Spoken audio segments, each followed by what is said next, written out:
Hi, I'm Dr. V. Boykin, former single mom, stripper, felon, now keynote speaker, two-time author. I tell the truth about how to navigate challenging personal and professional situations. And this is a bit of a call to accountability as well as a rah, rah, rah speech. So if you're not up for that, it's not the video for you. My question to you is, have you decided that something feels difficult versus deciding that something feels expanding? And what do I mean by that?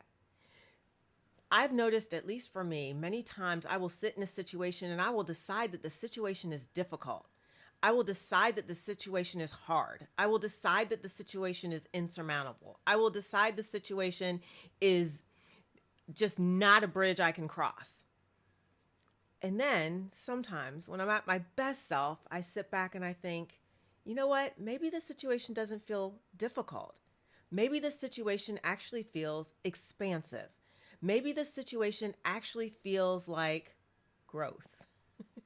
And it sounds silly to bring it up because, of course, sometimes you know you're growing and sometimes it actually is difficult. But your thoughts, your feelings, those are totally within your control. It's within your scope. Your perception of what is happening to you is determined by you.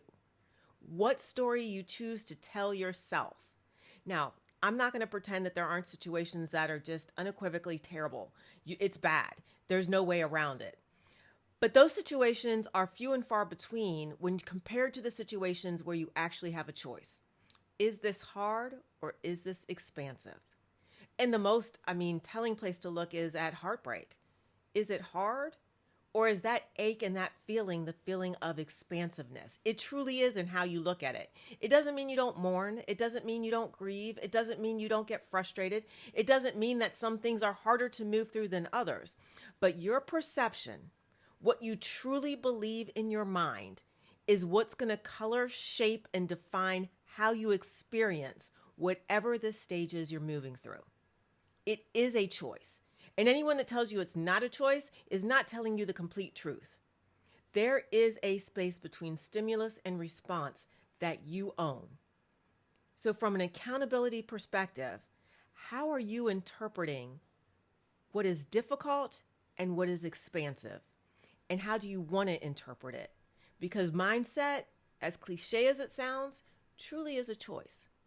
And why not manage all the choices you can when there's so much you can't manage and can't change? How you think about it is a choice. Choose wisely.